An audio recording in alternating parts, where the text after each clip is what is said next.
one of the key figures who facilitated and negotiated the successful realization of this endeavor. Please join me in extending our deepest gratitude to Mr. Jefferson Umengan, whose expertise and determination have been instrumental in making today's groundbreaking ceremony possible. Sir Jeff, let's welcome Sir Jeff. Thank you, Ma'am Sharon. Good morning po sa lahat. Maraming salamat po.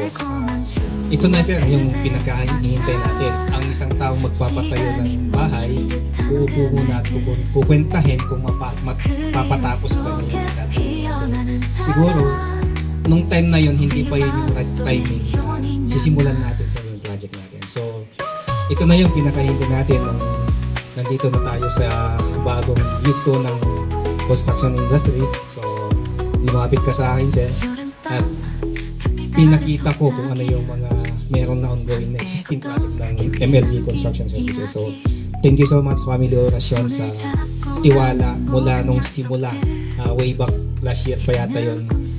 And then, this is it. Ito na yung pinakahihintay natin. Pero mas exciting pa yung turnover soon. Maraming salamat po, Sir Ramel, sa tiwala pinagkaloob mo sa akin bilang inyong house construction service provider. Please join me in welcoming Mr. Romel Oracion to share a few words about the import. Yun ang una namin pinasalamat sa Diyos nito na nakilala namin itong MLJ kasi una kay Sir Jeff. Si Sir Jeff, ito na ngayon yun, MLJ. Kaya thank you sa inyo. Thank you, Sir. Kasi A brief introduction about our new face and pride. A name that has become synonymous with quality and excellence in the construction industry, MLG Construction Services, and dedication. Our vision has always been to create spaces that inspire, to build structures that stand the test of time.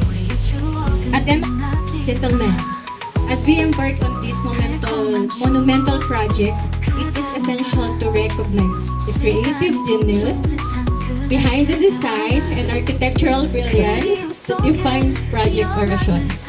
It is my pleasure to introduce to you and would like to invite Architect Marshall Yapitan Jr., the master concept and design of this project, to provide us with brief overview of the architectural aspects and significance of Project Oracion.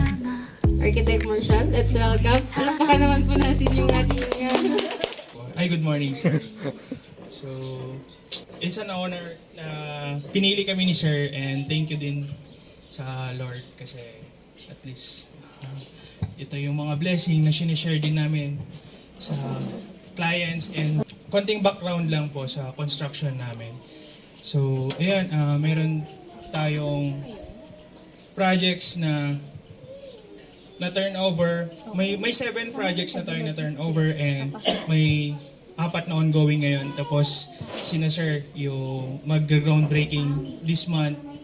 So yun, and thank you sir sa pagpili sa amin. And yun, ang ipro-provide namin dito is yung transparency namin sa communication regarding sa construction. At least nandito ka naman sir, sa buong team namin, babantayan namin ito ng maayos. Salamat at pinagkatiwala mo sa amin yung structure mo, kasi syempre ito kasi is sabihin nating lifetime na structure na to, and pwede pa nating may pamana sa mga natin, sa mga next generations natin. So